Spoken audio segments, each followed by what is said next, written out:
जी भाई, अब हम इसको देखते हैं स्टैंडिंग ऑर्डर को। स्टैंडिंग ऑर्डर, ठीक है। अब समझे कैश एट बैंक और एक तरह से वही बैंक स्टेटमेंट।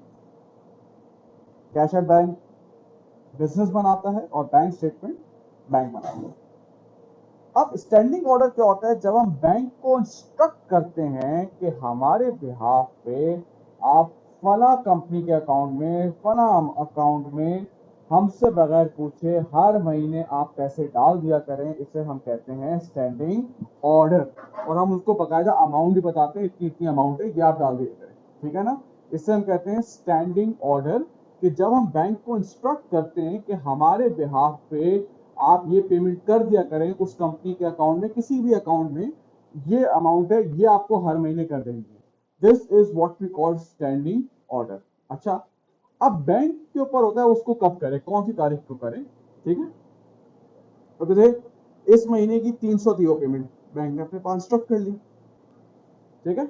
अब बैंक स्टेटमेंट मेरे पास आई, बैंक स्टेटमेंट शो कर रही है 700 और कैश बुक शो कर रहा है 1000, ठीक है भाई। अब इसको बैलेंस करने के लिए जाहिर सी बात है, इसका मतलब है मुझे अपनी एडजस्टमेंट करनी पड़ेगी। 300 और ये आ गया हमारे पास, इक्वल आ गया। अब इसमें बच्चा एक सवाल पूछता है कि सर जब हमने बैंक को इंस्ट्रक्ट किया है कि वो 300 की पेमेंट है, तो हम क्यों अपने पास माइनस नहीं कर रहे, हम बैंक स्टेटमेंट देख के क्यों माइनस कर रहे हैं? देखो मेरी बात सुनो बेटा, अगर हम हर 3 दिन में बैंक स्टेटमेंट मंगाते हैं, इसका मतलब है मेरी बैंक स्टेटमेंट कितने दफा आएगी एक महीने में? 10 दफा। Is that right? एक महीने में 30 दिन होते हैं, मैंने कहा हर 3 दिन बाद आप बैंक स्टेटमेंट भेज देगा, तो कितनी दफा आएगी? 10 दफा आएगी। ओ भाई, हो सकता है बैंक दूसरी बारी में वो डिडक्ट करे, चौथी बारी में करे, पांचवी बारी में करे, ये बैंक का काम होता है बस, कि ड्यू डेट से पहले करते हैं। तो हम ये कहते हैं जब बैंक करेगा तो मैं कर दूंगा। तो अभी हमारे पास बैंक स्टेटमेंट आई, वो क्या शो कर रही है? 700। हमारा वाला क्या शो रहा था? 1000। तो मैंने जब इंक्वायरी तो पता चला कि 300 की स्टैंडिंग ऑर्डर की पेमेंट है जो बैंक में इस दफा अपने पास डिडक्ट कर ली है, मैंने नहीं की है। तो स्टैंडिंग ऑर्डर की एडजस्टमेंट कहां होती है बेटा? कैश बुक में लेस होगा। अब एक और होता है डायरेक्ट डेबिट। समझिए वही 1000, बैंक स्टेटमेंट है 1000। एक और एग्जाम्पल है, ये है direct debit.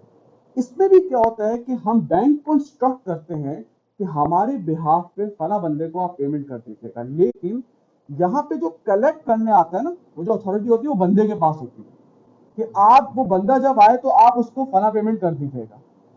Normally standing order और डायरेक्ट डेबिट में जो फर्क होता है वो फिक्स और वेरिएबल का होता है।